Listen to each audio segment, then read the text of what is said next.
What's up, everyone? I'm Coach D. So, this is my daughter, and I am in Lima, Peru, about to watch her represent the United States of America in a world championship track and field meet. And what I want to talk about today is what has me, or the process that has me sitting here in Lima, Peru, um, about to watch my daughter.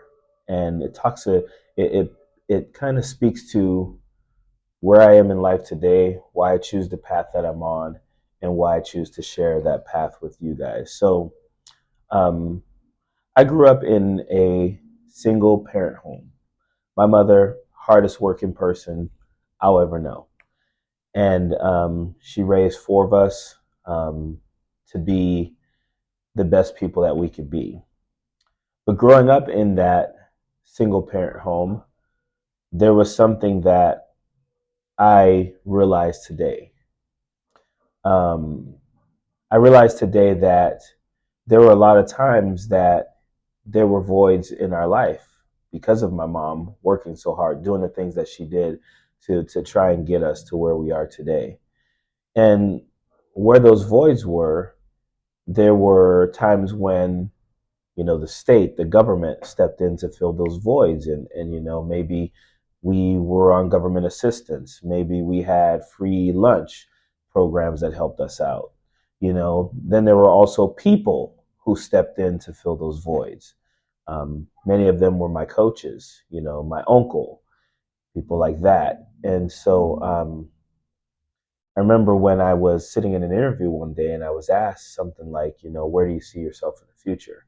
And I thought at the time that, my ultimate goal was to be kind of sitting in the position, the person interviewing me, which was the president of the college. And as time went on, though, I realized that that's not the ultimate goal. I never chose to be the president of a college. I stayed being a coach and a professor because I realized it was the ultimate goal. My daughter is where she is today because of not only the struggle, the toughness, the resilience of my mother, but because of some of the programs that we benefited from that was able to get me to a point in life where I could get a full scholarship in track and field to go to college and then, become a husband, become a father, to get to a point where I could raise a daughter who never had to depend on a lot of the assistance and voids being filled that I had to, because I was always the person, my wife and I, to fill that void that my daughter might have needed. So my ultimate goal was to get as many kids in every community, but especially marginalized communities, to be sitting either where I was or where the person was who was making the decisions to hire someone like me that would affect change in a community. And what I realized is that I can't do those things by pretending there aren't kids like the kid that I once was growing up. I can't do that by pretending that there are not kids in Black and Hispanic communities that don't have it a little bit tougher than kids in affluent communities. I can't do this by pretending that there aren't kids out there who don't have fathers in their lives who aren't there to fill those voids. And I can't do that by pretending that there aren't times where the state needs to step in and fill those voids. Programs like educational opportunity programs, programs like free lunch, free breakfast programs, any type of social programs that help me get to where I am today. I can't get kids to this position by pretending they don't exist or they're not in need.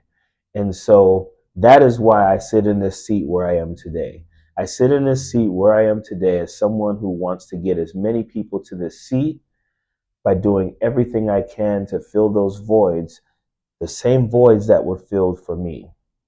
I think sometimes when I think about the difference between the Democratic Party and the Republican Party, or progressives and conservatives, is that conservatives want to talk about, things like, well, there should be more dads. Whereas progressives, we recognize We would love there to be more. But we also realize and understand the path that gets there. I am a father who loves my two daughters, who have raised two awesome daughters because of a system that taught me to be that. If we ignore kids like me exist, we never teach them and give them the resources to become a man like me, a loving husband and a father who has two daughters who have never had to depend on the systems that I depended on. And the reason why they don't is because I did. So I'm feeling pretty proud today as a dad, being here in Peru, being in a position I never thought I would be in, being in a position that my mother was never able to be in, being the exceptional athlete that I was. I sit here as a proud father, knowing that my daughter is a beneficiary of a system that she barely even understands because it's a system that I benefited from. And the way that I get more kids to be in the position that she's in, to be able to represent her country and not feel the stressors that I felt, is that I become the person to fill those voids that were filled for me.